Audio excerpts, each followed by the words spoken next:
Hi there, back again for histology. We are continuing where we left off on lecture 1, and now we are on chapter 3. So I'm going to get out my Epic pen and start writing. And let's pick orange for now, just because. Okay, so chapter 3, we have the nucleus and the goings-on inside of the nucleus. So the nucleus is where instructions for things live. Including instructions for things like proteins, ribosomes, etc. So it's really sort of the information hub of the cell. So here we have a human skin cell. So let's underline that. It looks like this. Sometimes we call these squames because they are squamous, meaning thin and flat. So you can see microtubules and microfilaments that are sign of giving the cell its shape. So these ones around the edge here are going to be intermediate filaments stabilizing the edge of the cell, and then you can see a wispy network of microtubules and other kinds of filaments making up the cytoskeleton. And the nucleus, stained here in DAPI, is making up the middle. So what goes on in the nucleus and why is it important? So we'll first talk about nuclear components, what's in there. And then we'll talk about cell renewal, how the entire cell cycle works, and why a cell might choose to exit it. And then another important concept is cell death. So cells dying when they're supposed to is just as important for tissue maintenance as is mitosis. So processes that make sure that cells are dying on schedule are critical for health, and if they get disrupted, that's when you get things like cancers. So with that in mind, let's move right along.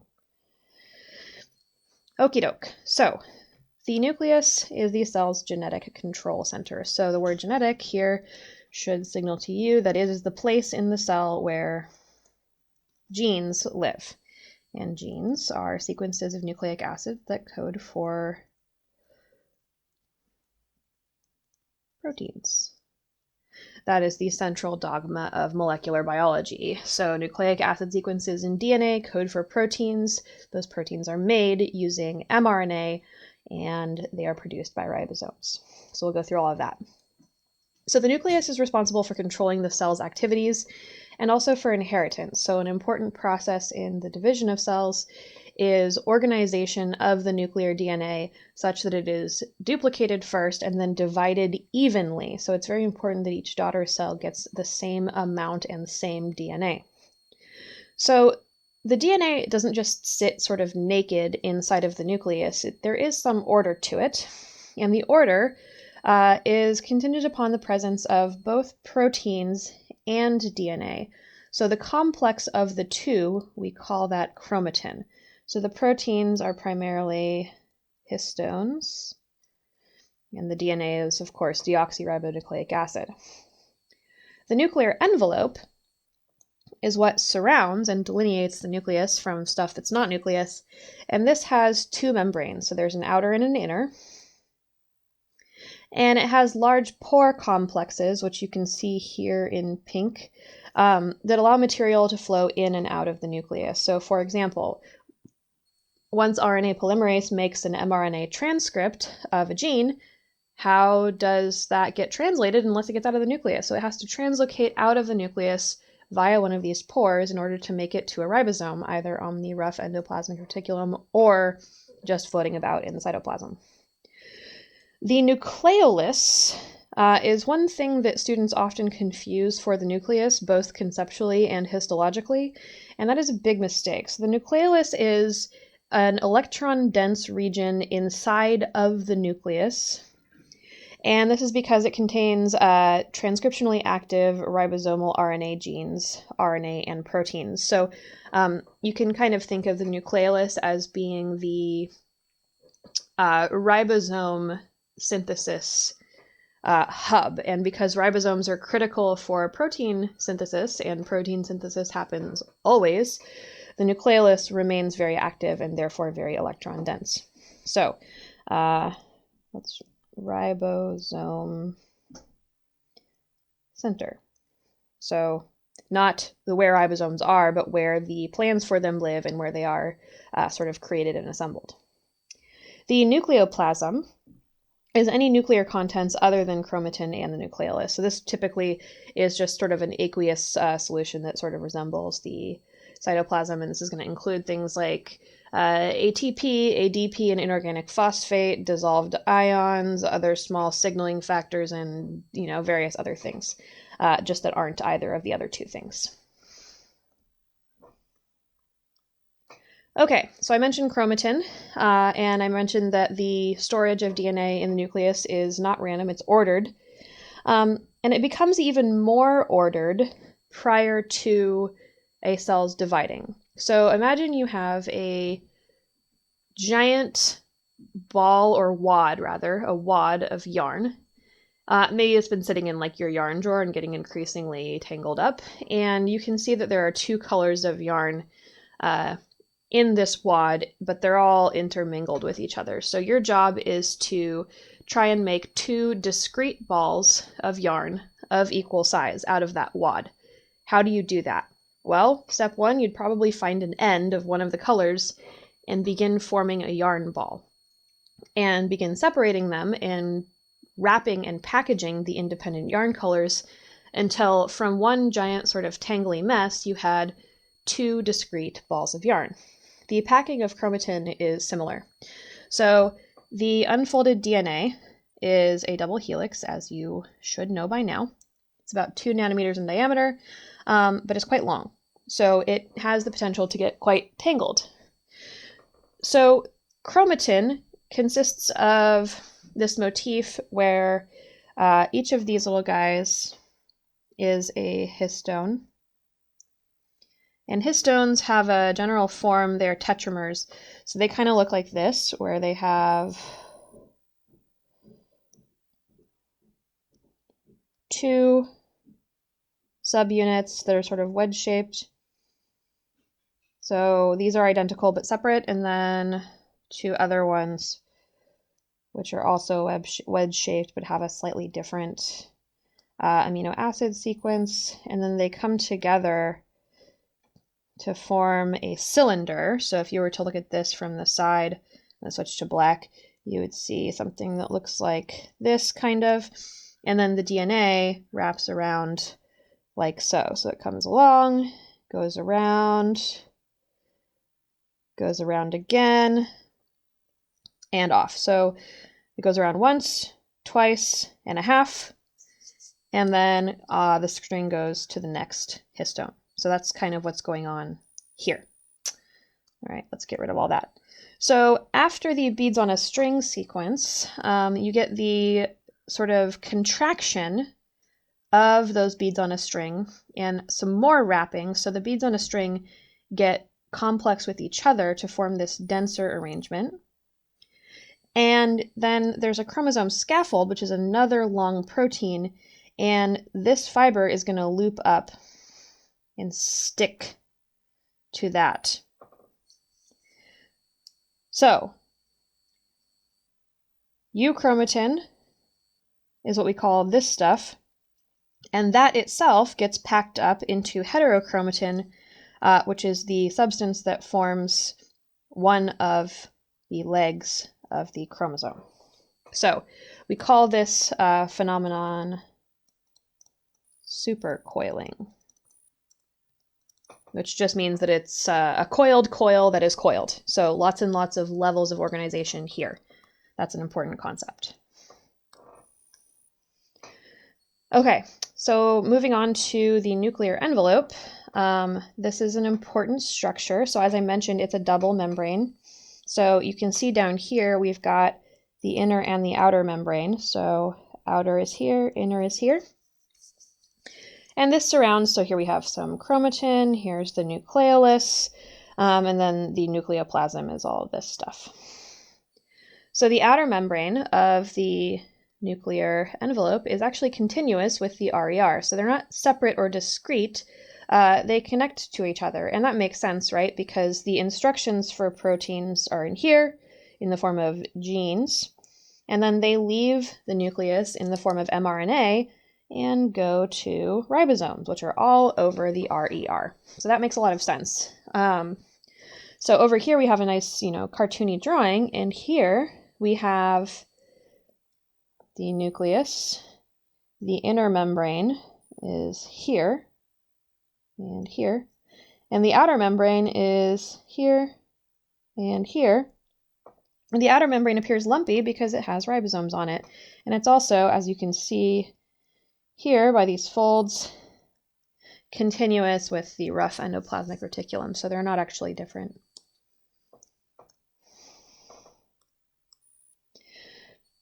Okay, so I mentioned the nuclear pores. These are a complex network of proteins. So each of them contains 8 protein subunits, making them an octamer. I'm going to write that word down. So an octamer is just a complex of 8 proteins. And these are arranged in an octagonal framework around the periphery of the pore. So the pore is the structure in the center. I realized I wrote with my PowerPoint pen, which I don't like, so I'm going to go ahead and erase that and go back to my Epic pen. So there's the central framework, which kind of holds the inner and outer membrane in place. So that acts as a close-fitting diaphragm. So there's really 2 parts. There's this inner part, which holds the hole open, and then this outer part and the inner part here on the inside, which are stabilizing and have transport functions. So it's quite a complex, and I'm using the word complex not as complex, but complexity. So it's quite complicated. There's many parts.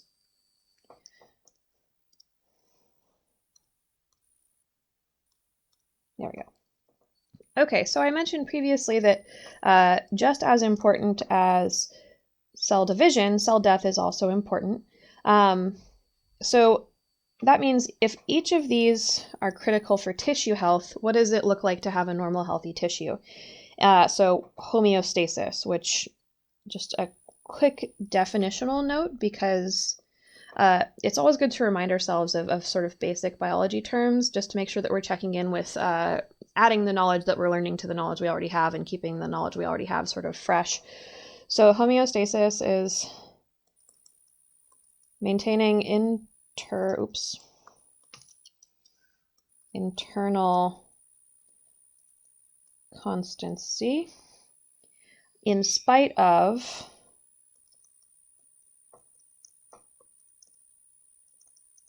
external change. So the goal of homeostatic processes, which are primarily negative feedback loops, is to oppose an environmental change to keep internal conditions the same. So for example, I move through many different temperatures throughout my day. Like right now it's pretty cold in my office and I'm wearing slippers, but my body temperature is not dropping to the level of my office. Rather, my mitochondria are going to be a little bit leakier to generate some heat to keep me a little bit warmer so that my body temperature stays around 98.6 degrees Fahrenheit or 37 degrees centigrade, even though my office is certainly not that temperature. So that's an example of homeostasis. So, given that definition, under normal physiologic conditions, the rate, meaning number of instances per unit time, of cell division and death are similar. So we're going to say should be about equal. And that's because if cell division is faster than cell death, then you get an increase in cell number. And if cell death is faster than cell division, then you get a decrease. And you want to make sure that you're maintaining about the same number of cells at all times during your lifetime, give or take. There are some times when that's less true. So your rates of cell division and cell death should be similar, unless you are a child and you're actively growing, and then cell division should be faster than cell death. So if the rate of cell death is higher than the rate of cell division, then we get a net loss of cell number. And these conditions are cell loss disorders. So some of these include aplastic anemia. So aplastic means not making. So this is not producing. Anemia refers to red blood cells specifically. acquired immunodeficiency disorder, where the virus attacks and destroys cells. Alzheimer's disease, which is associated with brain tissue loss, and Parkinson's disease, which is associated with cell loss in a particular brain region. When the situation is reversed and cell division outpaces death, you get prominent and very obvious cell accumulations, and we call these cell accumulation disorders. So the most obvious of these is cancer, but certain viral infections cause this, specifically the viruses that cause warts. So warts are unusual cell accumulation of the epidermis due to the presence of a virus. And then the autoimmune disorder lupus and the kidney disease glomerulonephritis can also be related to cell accumulation.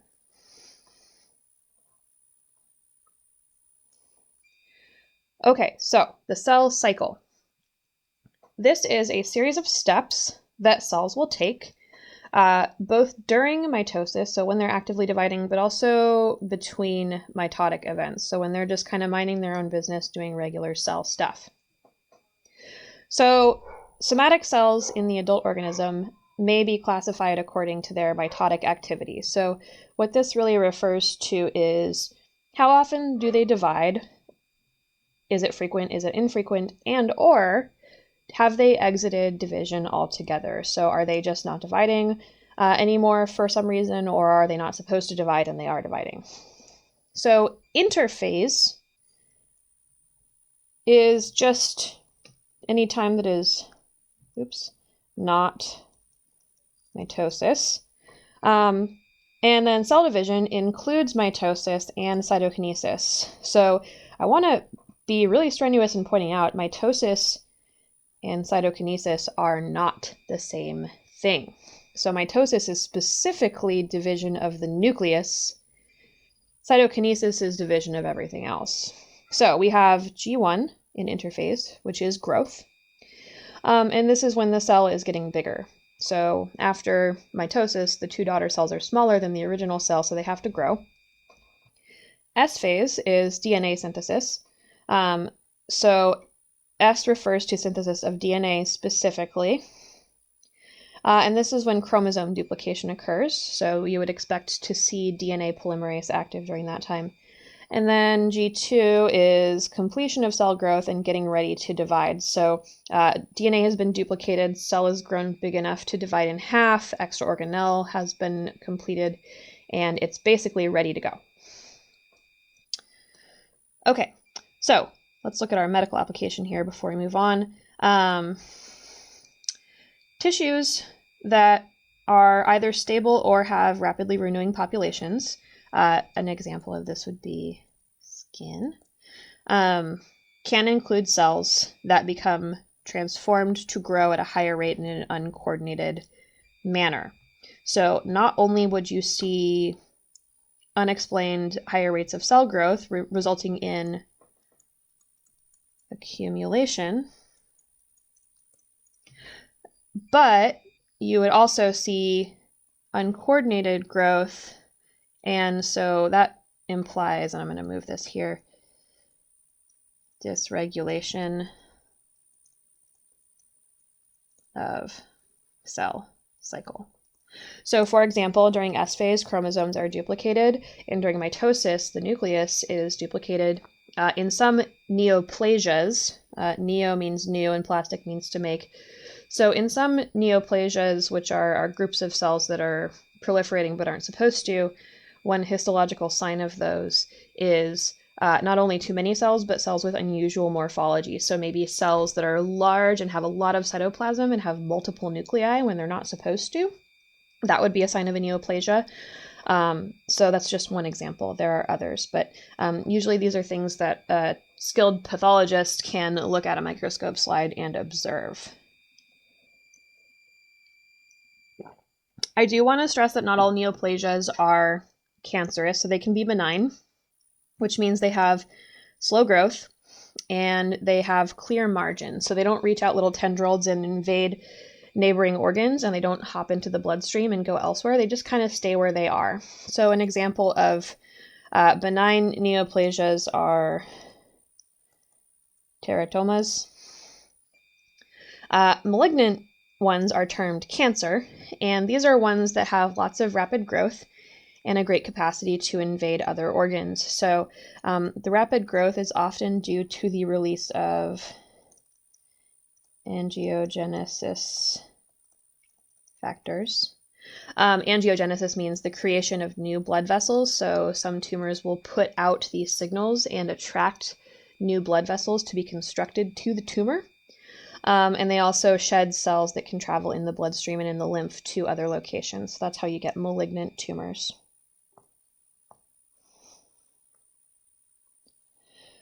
Okay, so the stages of mitosis, and remember, I'm actually going to write this down. This is, again, division of nucleus only. So ignore this for now. We'll talk more about meiosis when we get to the reproductive system. This is what we're focusing our attention on here. So we've got prophase, metaphase, anaphase, and telophase, or PMAT.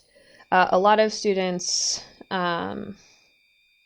memorize this acronym, IPMAT, so interphase and then the phases of mitosis.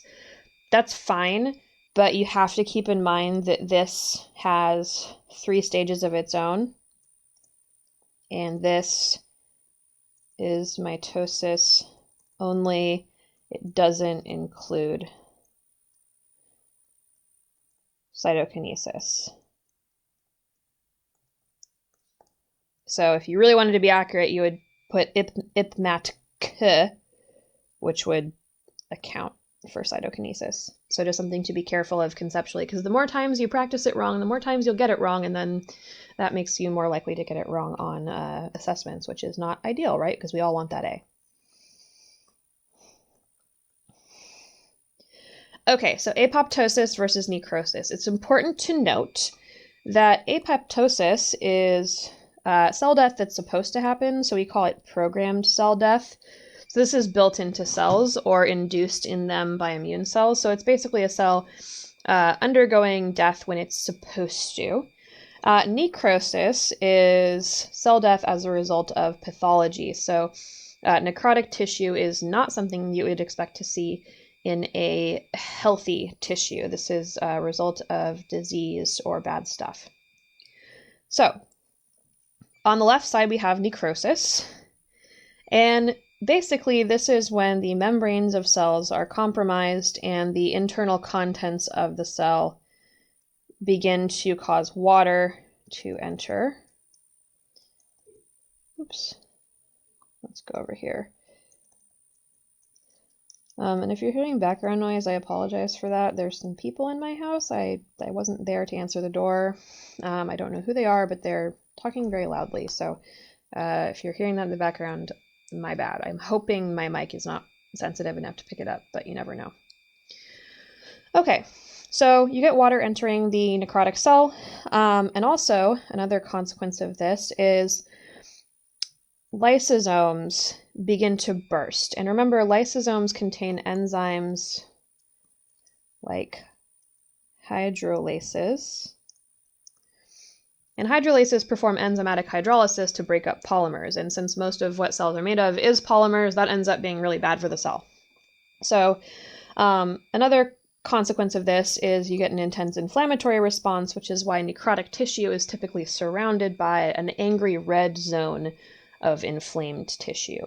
So obviously, here we have inflammation processes happening. So we've got, let's see here, some immune cells surrounding the dead cell. So this is a neutrophil,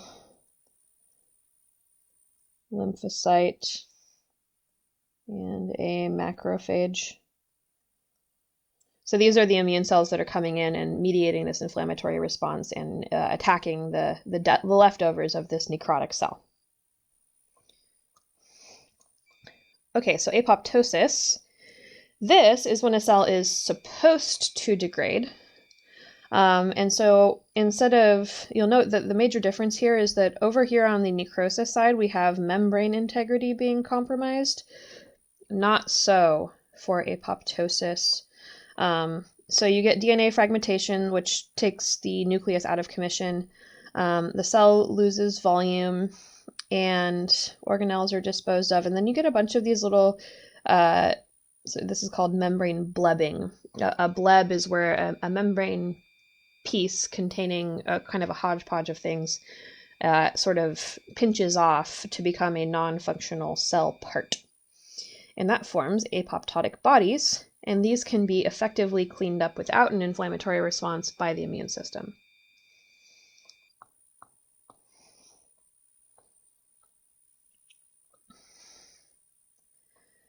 Okay, so we can actually observe this in various cells and tissues. So in A here, we've got the nucleus already being fragmented. So here's a piece of nucleus and here's another one. And the regions that are containing condensed heterochromatin are these regions that are dark black here. And then in B, we get even further fragmentation. So the nuclear fragments are even smaller. And you get little pockets of stuff and lysosomal activity beginning. And then C, these are the apoptotic bodies. So this one looks like it contains endoplasmic reticulum and maybe some mitochondria. This one contains a little bit of nucleus, and this looks like it has some lysosomes and other stuff inside of it. Over here at D, we have a photomicrograph, and this is intestinal epithelium. This stuff is constantly renewing, just like your skin, which means that the columnar cells that make it up must sometimes undergo apoptosis, which means you're going to see apoptotic bodies. So this is the outline of where this cell used to be, and it's not anymore. Here's the basement membrane down here, and here we have some stem cells that can become new simple columnar epithelial enteric cells, which will replace the one that is undergoing apoptosis right now. And that is the end of that chapter. So we're probably going to get a little bit past this in our Zoom lecture this evening, but this is all I'm going to record for the time being. So I'm going to go ahead and post this on YouTube right now, and then I will make up the difference with a recording tomorrow that covers whatever additional material we cover in our Zoom meeting this evening. So with that, I thank you for your attention, and I will see you next video.